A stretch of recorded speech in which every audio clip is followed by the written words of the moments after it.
Leave a comment with your city or country. We're thrilled to know where you're watching from. Nobody talked about what happened behind the scenes at the brothel in Redstone, Colorado, but everyone knew. Outside, the wind howled fiercely, rattling the walls as if trying to tear them down. Inside, the air was thick with the stench of sweat, smoke, and whiskey, mingling with forced laughter and the off-key piano that barely drowned out the shout. Another night, another woman who couldn't stand. "Where is she?" roared a customer from the corner, staggering to his feet and slamming his fist on the table. A woman in a red corset, her makeup barely hiding the bruises, approached with a hollow smile. "She's coming out soon, love. Just getting ready." "Getting ready," he sneered. "Always the same with that sickly one. Why not bring me the preacher instead?" Behind a stained curtain, Emma trembled, one hand pressed to her chest, trying to stifle a cough. Blood stained her handkerchief, and fever made her sweat despite the cold seeping through the floorboards. She could barely stand. "Get out there, or I'll drag you," snapped Martha, the brothel's owner, her voice low and harsh.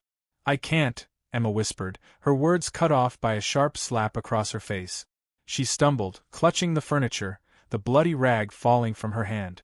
Martha didn't flinch. "Then you don't eat tonight." In the saloon, a customer hurled a glass against the wall.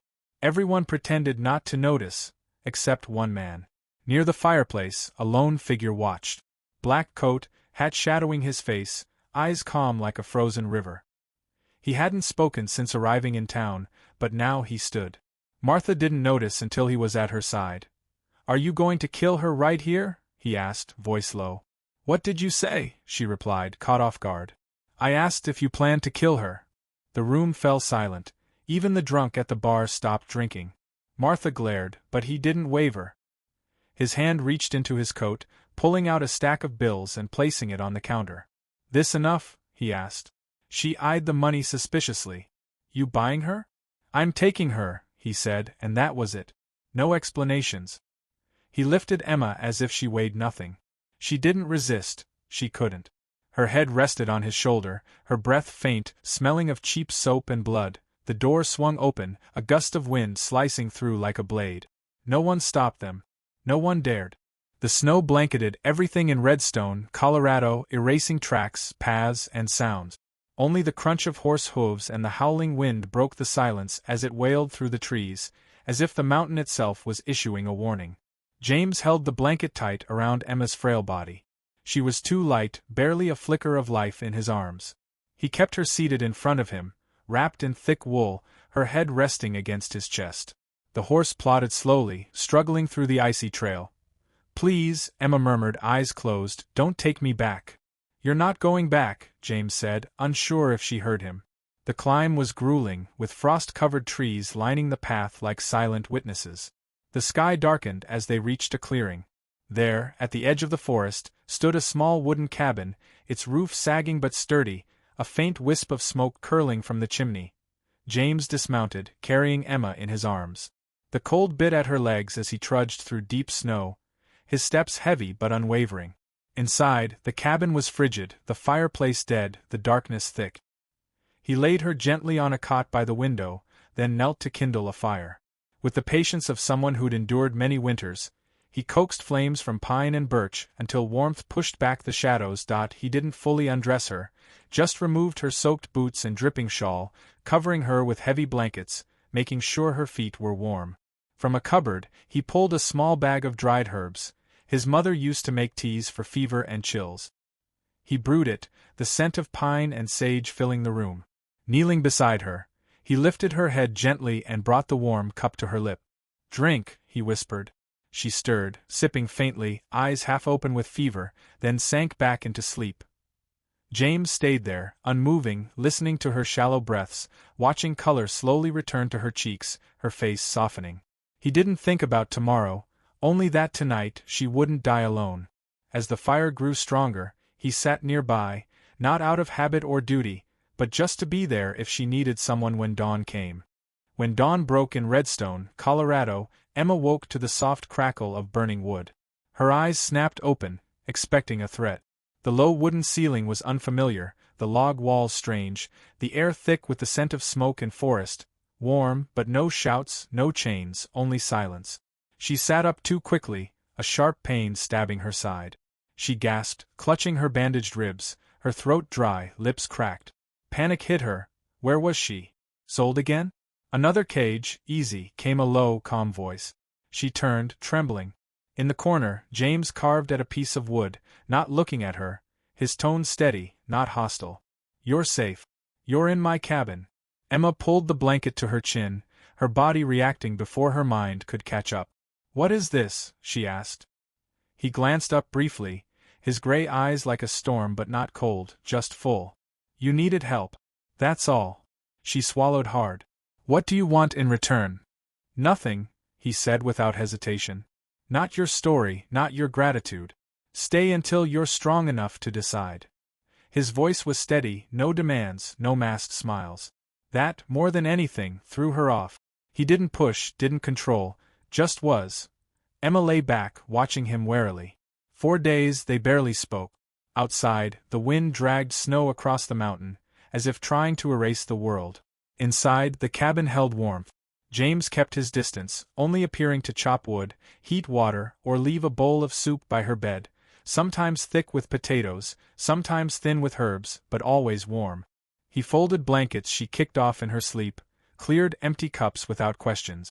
He never touched her, never forced talk. Slowly, something in her began to loosen. By the third day, Emma sat up with less effort, staring out the window. James was outside, chopping wood, sleeves rolled up, face calm, not the rough motions of a strong man, but the steady rhythm of someone who'd learned to do it right. She watched, unsure why. When he came in, he nodded simply. You're sitting up. Still hurts, she admitted. He nodded, as if pain were as natural as winter. Healing always does. Later, as she shuffled across the cabin, Emma noticed a framed photograph on a shelf. A woman in a white dress, smiling beside a younger James, his posture softer, more alive. Your wife? She asked, touching the frame gently. He didn't look up, stirring a pot slowly. Sorry, she whispered. He only nodded, saying nothing. That night, staring at the ceiling as the fire crackled, Emma didn't know why he'd saved her or who he really was. But when the wind rattled the windows and she didn't flinch at the thought of a fist or a shout, she knew one thing. For the first time in years, she could sleep without fear. The days grew longer in Redstone, Colorado, but the cold clung to the trees like an old sorrow that refused to leave. Inside the cabin, though, something was shifting. Emma, who once barely breathed, now moved with more ease, first short steps, then small tasks, carrying her cup to the sink, straightening her blankets. The pallor in her face gave way to a faint flush, almost imperceptible but real. One afternoon, a small, clumsy laugh escaped her, as if her body had forgotten how. James didn't comment, but he paused, as if the world stopped for a moment to hear it.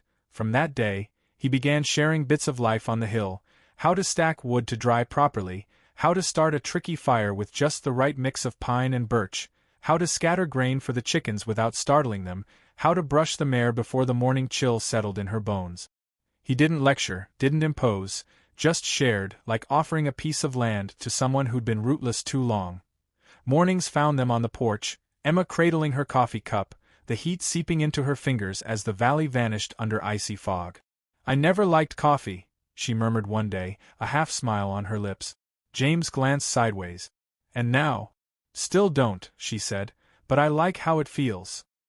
He smiled, eyes on his cup, saying nothing. One evening by the fire, as she mended her shawl, Emma spoke of her past, her voice steady but not seeking pity.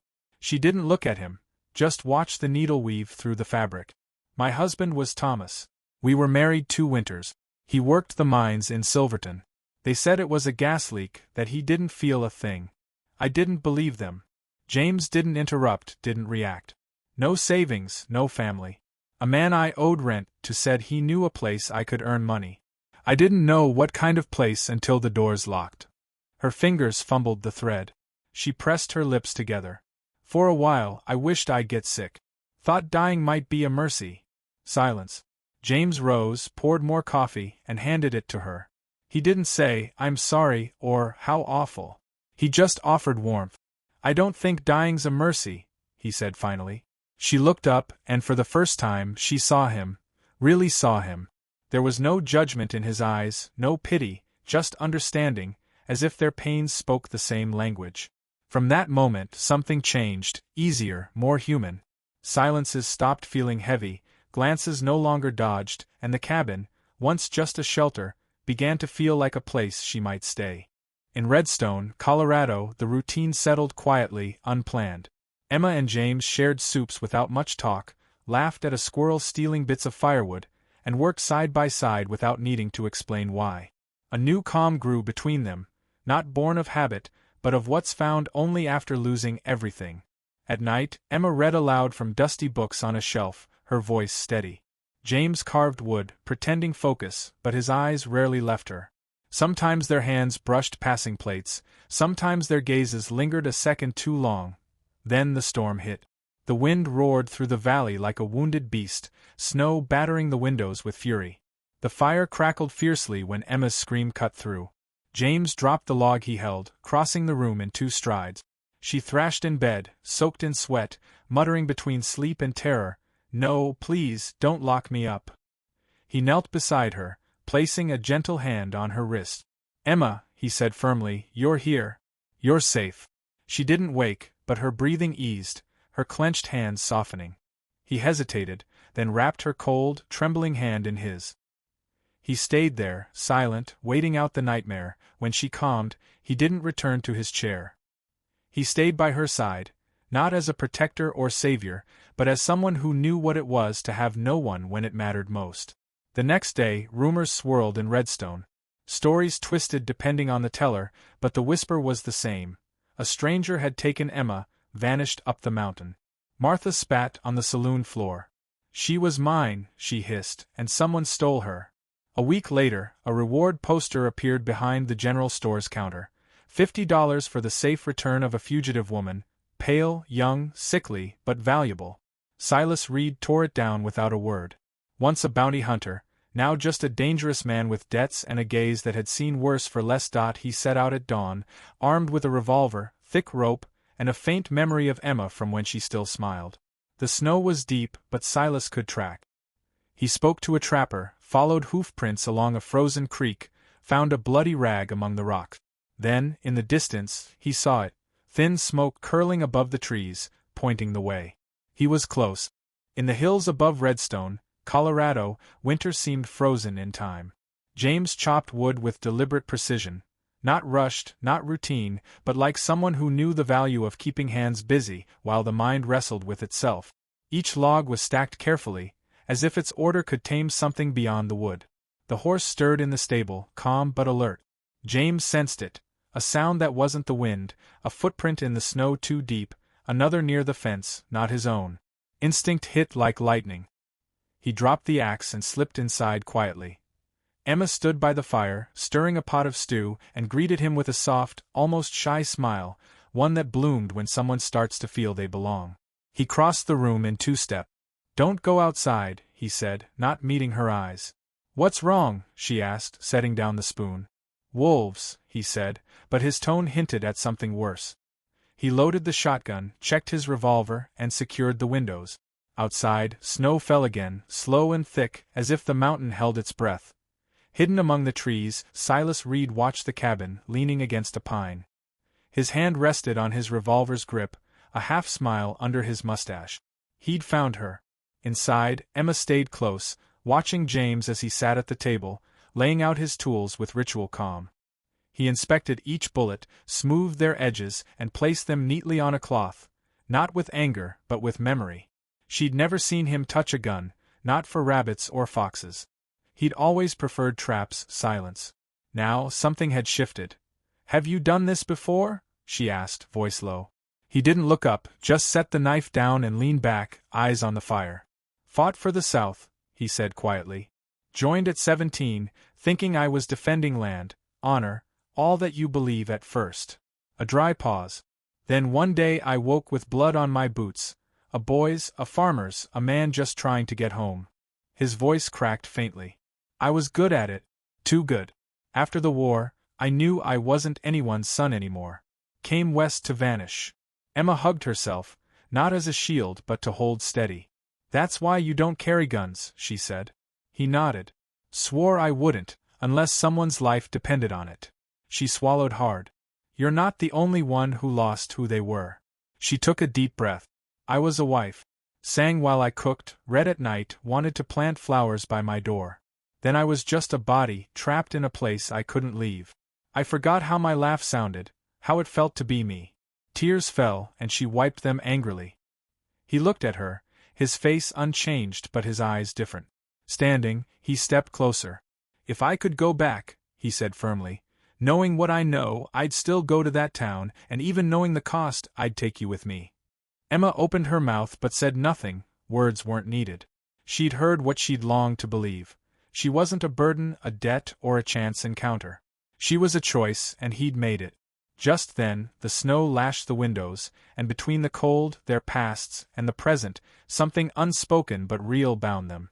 Not yet a kiss, not yet a promise, but a beginning. The night in Redstone, Colorado, was so still that the snow's soft crunch sounded like a sacred whisper. The fire in the cabin had dwindled to embers, casting gentle shadows on the walls. Emma slept deeply, her breathing steady for the first time. She didn't hear the door. Silas Reed moved like an old ghost, one that neither forgets nor forgives. His steps were silent despite the snow on his boots, his soul light with the certainty of his prize. He didn't draw his gun, preferred the rope, the quiet. It made him feel powerful. He saw her sleeping, the quilt over her shoulders. With one yank, he tore it off, grabbing her wrist before she could scream, his hand clamping her mouth.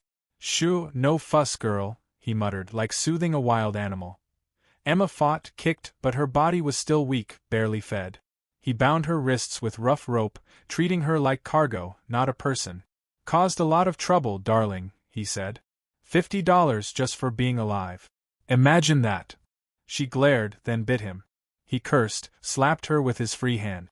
Blood filled her mouth, the metallic taste reigniting her panic, the feeling of being trapped again, of everything gained being just a pause before hell. Silas dragged her toward the door. There stood James, snow on his coat, rifle raised, eyes cold and steady. "Let her go," he said, voice leaving no room for debate. Silas smirked, not releasing Emma. "Didn't think you'd be back so quick. Thought you were slower, lonelier." James didn't blink. "Let her go." Silas tightened his grip on Emma's neck, just enough. "Want her? Pay the price, or I take her, and no one sees her again." The rifle trembled in James's hands, not from fear of Silas, but from the weight of his past. War, screams, smoke, bullets he couldn't forget, ones he fired and ones he never dared to. Emma saw it. His inner struggle, the horror still chaining him. "Shoot him," she urged, but he was frozen. Silas started backing toward the door, dragging her. "You don't have it in you, cowboy. I see it in your face. You're rusty." Emma, lips split, throat raw, raised her voice. "If you hadn't come for me that night, I'd be dead. But you came, not because you had to, but because you wanted to." She looked at him, steady through her fear and tears. "Now I choose you." That was enough. James exhaled, the trigger clicked, and a shot shattered the silence. Silas froze, looked down, blood blooming across his chest like a dark flower. He stumbled back, fell, and didn't move. Emma collapsed to her knees, gasping, wrists still bound, body shaking. James dropped the rifle, falling to his knees too, not from the weapon's weight, but from what he carried inside. The past, the trauma, the shadows. He couldn't breathe. Emma, still tied, crawled to him, pressing her forehead to his. "It's over," she whispered. "He's gone. You saved me." But James's gaze was lost in the fire, seeing blood that wasn't from now.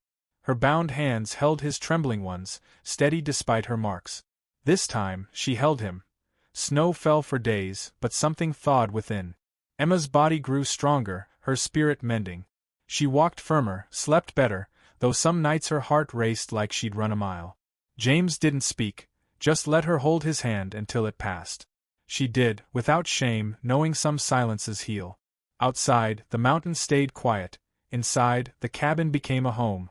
James fixed the porch, straightened beams, replaced broken shutters. Emma opened windows each morning, letting in sun despite the stinging wind. She planted wildflowers by the door, daisies, sage, small yellow blooms she couldn't name but that reminded her of warmth. The air no longer smelled only of smoke. It carried new earth, life. One night, when James woke soaked in sweat, haunted by war, Emma sat beside him, took his hand and didn't let go. She didn't ask, didn't need answers. Just stayed in the crack where pain meets healing. That week, Emma wrote alone, not to send or show, but to release what she carried. I thought no one would look at me without shame, she wrote. I thought I had nothing left. I was wrong. A man saw what I still held in my soul, gave me shelter, soup, and most of all, gave me back myself. You're not a ruin, not a leftover. You're someone who, even broken, was seen and chosen. She tucked the paper under a loose floorboard, a reminder of who she'd been and who she was. That afternoon, as the sun painted the hills amber and pink, they sat on the porch. Emma took his hand. He didn't pull away. You never asked what I want now, she said, looking at him. He raised an eyebrow, curious. I want to stay, she said. Not because I owe you, not because I have nowhere else, but because this is the only place I've felt good, not just alive, good. She placed her other hand on his chest. Feel that? He nodded slowly. It's still beating, she whispered, despite the war, the fear, the blows. It beats for me now. Something opened in his eyes. Not sadness, not pain, but the quiet truth that comes after surviving. He leaned in, their foreheads touching, and for the first time, neither wanted to be anywhere else. Weeks passed, slow like thawing things too long frozen. By late March, green sprouts broke through the frost, timid reminders that even the wounded can bloom with time. The cabin, once a refuge, then a home, was now theirs. James laid new boards at the entrance, reinforced the roof. Emma filled shelves with jars of seeds, dried plants, flowers. The house wasn't just his anymore, it was theirs, though neither said it aloud. He still woke some nights, ghosts at his back, but he let Emma hold his hand. She no longer feared it. They were learning, each from their own wounds. One afternoon, Emma sat with parchment and pen, closing a cycle. I thought my body was all I had left, and even that was useless, she wrote. But someone saw what I couldn't, that I was alive, my voice still there, my dignity waiting. Some hearts don't return the same, but those who stay, who call your broken pieces beautiful, those matter. She folded the letter, tucked it under the floorboard, not for nostalgia, but to mark what was past, that the broken woman and the living one were the same. That evening, as the sky glowed soft gold, they sat on the porch, wrapped in blankets, silence easy. James took her hand, placing a ring in her palm, hand forged from an old coin, shaped and polished in secret. No shine, but it held fire. Emma's eyes welled. I choose you, he said, not because you needed saving, but because you saved me. Her lips trembled, not with fear but truth. I choose you too, she whispered. This life with you, with all it brings. No wedding, no witnesses, just the wind, birds, and blooming fields celebrating with them. Their kiss was slow, unhurried, without guilt, a kiss of two souls rebuilt, choosing to walk together in a land where bullets spoke louder than feelings, where scars weighed more than words. Spring burst forth, the mountain healing too. The field blazed with wild mustard, a yellow so vivid it seemed dreamed by someone who never lost hope. James worked quietly, his steps now shared. Emma laughed freely, baked bread, planted, painted with natural dyes, each touch leaving a mark. Over coffee on the porch, she looked at him. Ever think you could start again? He took his time. No, he admitted. But you didn't think anyone could see you whole again, either. She smiled, nodding. That was it, neither saved the other alone. They chose each other, no perfect system. Promises of perfection, no eternal vows, just the decision to stay day after day. And in their world, that was more than enough. This wasn't a tale of rescue, but of redemption. Two broken souls not fixing each other, but holding on while they healed. As the wind whispered gently down the slopes, the camera pulls back from the cabin, where two imperfect, wounded, surviving hearts chose not to hide anymore. Because even after the longest winter, love still blooms. If this story touched your soul, if it reminded you that even after pain, there can be tenderness, hope, and choice, give us a like, share this story, and subscribe to Ride 'Em, Cowboy. We tell the loves that don't always make the books but leave a lasting mark. Subscribe because the next story is being written and it might feel like yours.